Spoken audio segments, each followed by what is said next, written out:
અંગદાનથી માનવતા મેકી હૃદય અને કિડની સહિતના અંગો અમદાવાદ એરલિફ્ટ કરાયા. કચ્છ જિલ્લામાં માનવતાને પરોપકારનું ઉત્તમ ઉદાહરણ પૂરું પાડતી વધુ એક ઘટના સમાવી છે, જેમાં લખપત તાલુકાના પાંદરો ગામના વતની કાંજીભાઈને તબીબો દ્વારા બ્રેન્ડેડ જાહેર કરાતા તેમના શોકગ્રસ્ત પરિવારજનોએ જાગૃતતા દાખવીને અંગદાનનો મહત્વપૂર્ણ નિર્ણય લીધો છે. ભુજ સ્થિત આયુષ હોસ્પિટલ ખાતે આ પ્રક્રિયા હાથ ધરવામાં આવી હતી. સ્વજનોના ક્રાંતિકારી નિર્ણયને પગલે ગંભીર બીમારીથી પીડાતા અને મૃત્યુ સામે ઝઝૂમી રહેલા અનેક દર્દીઓને નવજીવન મળવાની આશા બંધાઈ છે.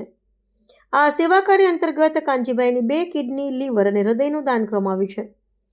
અંગદાનની પ્રક્રિયા પૂર્ણ થયા બાદ પ્રત્યારોપણ માટે સમયની મર્યાદા અત્યંત મહત્વની હોવાથી તમામ અંગોનો તાત્કાલિક ભુજની આયુષ હોસ્પિટલની ગ્રીન કોરિડોર મારફતે હવાઈ માર્ગે એરલિફ્ટ કરીને અમદાવાદની હોસ્પિટલમાં ખસેડવામાં આવ્યા હતા. તે અગાઉથી નક્કી થયેલા જરૂરિયાતમંદ દર્દીઓના શરીરોમાં અંગોનું પ્રત્યારોપણ કરવામાં આવ્યું છે, જેથી તેમના જીવનમાં ફરીથી ચેતનાનો સંચાર થઈ શકે. મૃતકના પરિવારજનો દ્વારા લેવાયેલો આ નિર્ણય સમાજ માટે અત્યંત પ્રેરણારૂપ સાબિત થયો છે.